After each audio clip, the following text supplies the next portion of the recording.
ప్రముఖ choreographer Johnny master మీద వచ్చినటువంటి ఆరోపణల విషయం అందరికీ తెలిసిందే. ఆయన అసిస్టెంట్ కొరియోగ్రాఫర్గా పనిచేస్తున్నటువంటి ఒక అమ్మాయిని ఆమె మైనర్గా ఉన్నప్పటి నుంచే బలవంతపు అత్యాచారం, లైంగిక వేధింపులకు పాల్పడ్డారు అనేది ఆయన మీద ప్రధానంగా ఉన్నటువంటి ఆరోపణలు. అలాగే ఆ అమ్మాయిని మతం మార్చి పెళ్లి చేసుకోవాలనే ప్రయత్నం చేశారనేది కూడా ఒక ప్రధానమైనటువంటి ఆరోపణ. ప్రస్తుతం ఆయన ఇదే కేసులో చెంచల్గూడ జైల్లో ఉన్నారు. అయితే ఇప్పుడు వినిపిస్తున్నటువంటి ఒక కొత్త కోణం ఏంటి అంటే కాస్టింగ్ కౌచ్. ఇది ఎప్పటి నుంచో వినిపిస్తుంది, ఈరోజు కొత్త ఏం కాదు. ఆ అమ్మాయి ఇష్టపూర్వకంగానే వీటన్నిటినీ చేయటం జరిగింది.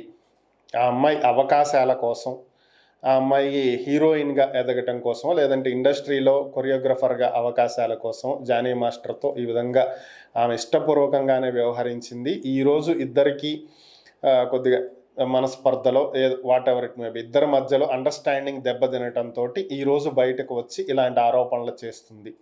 Okay, what ever it maybe ఆమె ఇష్టపూర్వకంగా చేసిందా, ఇష్టం లేకుండా చేసిందా, ఈ విషయాలన్నీ పక్కన పెట్టేసేస్తే ఒక అవకాశం కల్పించటం కోసం బలవంతపు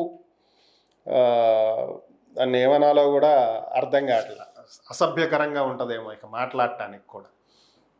నీకు ఈ ఉద్యోగం ఇవ్వాలంటే నువ్వు ఖచ్చితంగా నాతో పడుకోవాలి అనేది, దీన్ని ఏమంటారు? దీని అత్యాచారం అనే అంటారు. ఎవరో కూడా ఇష్టపడి నేను నీతో పడుకుంటాను నాకు అది ఇవ్వు అని చెప్పి అడగరు కదా, ఏ అమ్మాయి అడగదు. సో మరి దీన్ని ఏమనాలి? అత్యాచారం అనే కదా అనాలి. అమ్మ ఇష్టపూర్వకంగా పడుకుంది అంటే అదేమీ కావాలని చెప్పి ప్రేమతోటో మోజుతోటో చేసింది కాదుగా. అవకాశం కల్పించాలి అంటే నువ్వు ఇది చెయ్యాలి అన్నప్పుడు అది అత్యాచారమే అవుతుంది. అదేదో కొంతమంది మాట్లాడుతున్నారు, నేను ఒకటి రెండు వీడియోల్లో సోషల్ మీడియాలో విన్నా. సో అందుకే దాని గురించి మాట్లాడాల్సి వస్తుంది. సో జానీ మాస్టర్ తప్పేం లేదు, ఆ రోజు జరిగింది ఇది అయ్యి ఉండొచ్చు, లేదా జరిగింది ఇదే, ఈరోజు ఆ అమ్మాయి వ్యవహారం చెడింది కాబట్టి ఈ విధంగా మాట్లాడుతుంది అంటే ఆ రోజు ఆ అమ్మాయికి ఆ ధైర్యం లేదు, తప్పల అవకాశాల కోసం తల వంచాల్సి వచ్చింది. ఆ వంచటం కూడా ఎందుకు బలవంతంగా తల వంచే విధంగా చేశారు. సో అది కూడా తప్పే కదా, అది అత్యాచారం కిందకే వస్తుంది మరి.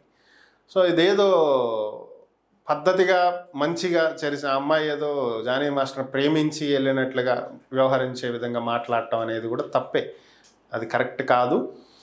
అది ఏదైనా కావచ్చు, కాస్టింగ్ కౌచ్ అనేదే తప్పు. కేరళలో హేమా కమిటీ చెప్పింది ఏంటి అనేది ఒకసారి పరిశీలించుకోండి. మలయాళ ఇండస్ట్రీనే వణికించినటువంటి రిపోర్ట్ అది. సో ఇంకా తెలుగు ఇండస్ట్రీలో కూడా ఇలాంటివి చాలా జరుగుతున్నాయి అనేది ఎప్పటి నుంచో వినిపిస్తున్నటువంటి ఆరోపణలు. ఇలాంటి వాటి కోసం తెలుగు ఫిలిం ఇండస్ట్రీ ప్రత్యేకంగా ఏమైనా చర్యలు తీసుకుంటే బాగుంటుంది.